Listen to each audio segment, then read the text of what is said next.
Friends, welcome to my channel. আজ আমার ভিডিওর টপিক হবে how to verb a newborn, মানে নিজের ছোট শিশুকে কিভাবে আপনারা ঢেকুর তোলাবেন। অনেক মায়েরা জানে না যে বাচ্চাদের ঢেকুর তোলাতে হয় বা ঢেকুর কেন তোলাতে হয়। ঢেকুর তোলানোর মেন কারণ হচ্ছে ওদের যে পেটে যে এক্সট্রা হাওয়াটা থাকে সেটাকে বের করে দেওয়া। আমরা কি করি, যখন আমরা দেখি, এটা সব মায়েদের সাথে হয়, কি যখন ওরা শিশুকে খাওয়াতে যায় ওরা নিজের স্বেচ্ছায় খায় না, বা ওদেরকে চামচ হোক বা ঝিনুক দিয়েও খাওয়াতে হয়, বা বাচ্চারা যদি ইচ্ছেকে মানে ফিডিংও করে, মানে ওই ফিডার দিয়ে, তখনও কি হয়, বাচ্চার খাবারের সাথে মানে দুধের সাথে বাইরের এক্সট্রা হাওয়া ওদের পেটের মধ্যে চলে যায়, যার ফলে কি হয়, সেটা পরে গিয়ে পেট ব্যথার কারণ হয়ে যায়। বিশেষ করে যখন আপনার বাচ্চা ঘুমাচ্ছে রাতের সময়, তখনই সেই কারণে যে বাচ্চার খাওয়ার সময় যে এক্সট্রা বাইরের হাওয়াটা পেটে যাচ্ছে সেটাকে বের করার টেকনিকটাকে আমি আজকে দেখাবো, যে কেন বের করতে হয় আর কিভাবে বের করতে হয়। তো বাচ্চার পেটে কি হয়, ওর তো মানে যখন বাইরে হাওয়া যাবে পেটটা এইটুকু থাকে, খাবারের সাথে যদি হাওয়াটা মিশে থাকে তাহলে পেটটা কি হবে, বেশি ফুলবে, যার ফলে ওদের পেট ব্যথাটা করবে আর আমরা বুঝতে পারি না। তো নানা রকম টেকনিক ইউজ করি, তো কিন্তু সব থেকে বেস্ট টেকনিক হচ্ছে যখনই খাবেন আপনারা চেষ্টা করবেন সঙ্গে সঙ্গে ঢেকুরটা তোলানোর। তো ঢেকুর তোলানোর অনেক কারণ, অনেক মানে রাস্তা আছে। আপনারা কি করতে পারেন, অনেকে কি করে বাচ্চাকে কাঁধে ফেলে, অনেকে খাইয়ে মতো কোলে বসিয়ে দেয়, বা অনেকজন কোলে মানে কোলের উপরে শুইয়ে দেয়, এইভাবে করে। আর একটা ঢেকুর তোলানোর মানে বেস্ট টেকনিক হচ্ছে টামি টাইম। আমি এটাকে নিয়ে টামি টাইম নিয়ে অনেকগুলো আমি ভিডিও বানিয়েছিলাম, যে কত মাস থেকে করাবেন, কখন করাবেন, কিভাবে করাবেন। আমি এই টামি টাইম রিলেটেড অনেক ভিডিও বানিয়েছি, শর্ট ভিডিও বানিয়েছি। তো আপনারা যদি ইন্টারেস্টেড থাকেন তাহলে আমি এই ভিডিওর ডিসক্রিপশন বক্সে আমি সেই লিঙ্কগুলো দিয়ে দেবো।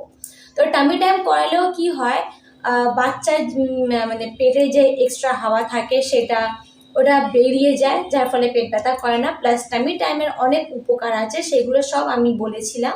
তো আপনার ইন্টারেস্ট থাকলে আপনারা দেখতে পারেন আমার ডিসক্রিপশন বক্সে গিয়ে। তো আমি এবারে দেখাবো নর্মাল যেটা আমরা করি বাচ্চার খাওয়ানোর পরে যে ঢেকুর তোলানোটা। ফার্স্ট টেকনিক কি করি, আমার মেয়ে এখন অনেক বড় হয়ে গেছে, মানে 2 বছর বয়স হয়ে গেছে, তো ওকে তো আমি এখন নিয়ে আসতে পারবো না, তাই আমি কি করলাম, ওর ডল দিয়ে আমি আপনাদেরকে দেখাবো। তাহলে ফার্স্ট টেকনিকটা কি হবে, অনেকজন একটা মিস্টেক করে, মিস্টেকটা হচ্ছে এটা, বাচ্চাকে খাওয়ানোর পরে ওকে এইভাবে রাখে, মানে নিজের বুকের কাছে পেটটাকে চেপে হরদম এইভাবে এখন থাবড়াতে থাকে। বাচ্চার পেটে হাওয়া বের হবে না, উল্টো ওর লাগবে, কষ্ট হবে, এটা অনেকজন বোঝে না। আর বাচ্চা হরদম মানে কাঁদতে থাকে, যার ফলে অনেক সময় বমিও করে ফেলে। তো এই মিস্টেকটা আপনারা করবে না, বাচ্চাকে কোনোদিন এইভাবে ঢেকুর তোলানোর জন্য ডাইরেক্ট এইভাবে এমনি কাঁধে এই বুকের মধ্যে এইভাবে নেবেন না। কি করবেন, চেষ্টা করবেন ঠিক একটু মানে মানে মাথাটা যেন আপনার কাঁধের বাইরে হয়, পেটটা যেন এই কাঁধের ওপরে যেন চাপ পড়ে, আর এইভাবে মানে নিচ থেকে এইভাবে এইভাবে ওপর থেকে এমনি ডলবেন, মানে নিচে থেকে ওপরে এইভাবে আস্তে আস্তে এইভাবে ডলতে থাকবেন। এমনি মানে একটু চেপে একটু ডলবেন, ডললে কি হবে, পেটে এই যে পেটে যে গ্যাসটা আপনার ডলে ডলে এইভাবে ওপর থেকে মুখ থেকে বেরিয়ে যাবে। তাহলে এমনি করলেই বাচ্চা ঢেকুর তুলে দেবে। আর একটা নেক্সট হচ্ছে, আপনার যখন অনেক বাচ্চারা হয় কি, যখন ওরা খাওয়ানোর পরে সঙ্গে সঙ্গে যে কোলে এইভাবে বসিয়ে দেবে, ওরা ঢেকুর তুলে দেয়, কারণ পেটে বসালে মানে এইভাবে বসালে কি হয়, পেটের উপরে একটা চাপ পড়ে, যার ফলে ওদের মানে যে হাওয়াটা ওরা খেয়ে ফেলে সেটা ওরা বের করে দেয় ঢেকুরের সাহায্যে। তো যেসব মায়েদের বাচ্চারা এইভাবে বসালে সঙ্গে সঙ্গে করে দিচ্ছে তাদের জন্য খুবই ভালো, ওই সেসব মায়েদের বেশি কষ্ট করতে হয় না। কিন্তু যেসব বাচ্চাদের একটু কষ্ট করতে হয় তাদের জন্য আপনারা এক কাঁধের ওপরে এইভাবে রাখবেন, আর দ্বিতীয় কি করবেন, কোলের উপরে শোয়াবেন। এইভাবে আপনারা কোলে উপরে শোয়াবেন, মানে বাচ্চার মুখটা যেন কোলের এই বাইরে থাকে, এইভাবে যেন পায়ের বাইরে থাকে মুখটা, এইভাবে রেখে কোলের উপরে শুইয়ে এমনি আস্তে আস্তে মানে এইভাবে ডলা দেবেন, মানে নিচ থেকে ওপরে যাবে। তাহলে পেটে এমনি চাপ পড়লে ওদের এক্সট্রা যে গ্যাসটা থাকবে সেটা বেরিয়ে যাবে, ওরা ঢেকুর তুলে দেবে। সো বাচ্চাকে ঢেকুর তোলানোর 3 রকম পদ্ধতি আমি দেখিয়ে দিলাম, একটা বুকের ওপরে মানে কাঁধের ওপরে রেখে, একটা কোলে বসিয়ে, একটা কোলে শুইয়ে। তো তো এইভাবে আপনারা 3 রকমভাবে আপনার নিজের বেবিকে ঢেকুর তোলাতে পারেন। আচ্ছা, এবারে প্রশ্ন হলো যে বাচ্চাকে মানে কত মাস পর্যন্ত আপনারা ঢেকুর তোলাবেন?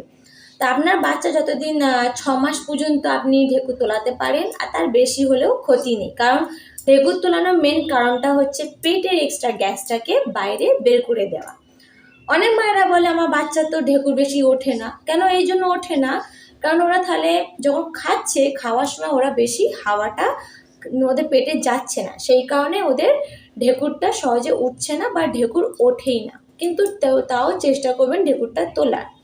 আচ্ছা, এবারে বলবেন যে আমি এবার আরেকটা আপনাদের বলবো যে বাচ্চাকে যখন আপনারা শোয়াতে যাচ্ছেন রাতের বেলা, তখন শোয়ানোর কিছুক্ষণ আগে আপনারা অবশ্যই করে একটু ঢেকুরটা তুলেই দেবেন। কি হবে, ঢেকুরটা তুললে পেটের এক্সট্রা গ্যাসটা যখন বেরিয়ে যাবে, তাহলে আপনার বাচ্চার পেট ব্যথা করবে না। সুতরাং আপনার রাতের বেলা আপনাকে জাগিয়ে তুলে বসবে না ওরা নিজেরাও ভালোভাবে ঘুমাবে আর আপনাকেও ভালো করে ঘুমাতে দেবে। সো এইভাবে আপনারা বাচ্চার ঢেকুরগুলো তোলাবেন, আর অবশ্যই করে তোলাবেন, কারণ তোলানো খুবই প্রয়োজন, নাহলে ওদের পেটটা ব্যথা করবে, পেট ফুলবে। আর যদি মানে মিনিমাম যখন ঢেকুরটা তোলাবেন 1-2 মিনিট পর্যন্ত একটু ট্রাই করবেন। যদি না তোলে তাহলে বেশি চেষ্টা করার কোনো প্রয়োজন নেই, কারণ ঢেকুর ওরা তুলছে না তার মানে ওদের পেটে বেশি গ্যাস যাচ্ছে না। আর তার সত্ত্বেও যদি আপনারা যদি বলেন যে আমার বাচ্চার আরও পেটের সমস্যা হচ্ছে, পেট ব্যথা করছে, তো সেইগুলো নিয়ে আপনারা আমার চ্যানেলটিকে সাবস্ক্রাইব করুন। আমি এই পেট ব্যথা নিয়ে বাচ্চাদের পেট ব্যথা নিয়ে অনেক আমি টিপস অ্যান্ড ট্রিক্স দেখিয়েছি, তো আপনারা সেটাকে ফলো করতে পারেন। So thank you for watching my video. Bye bye friends.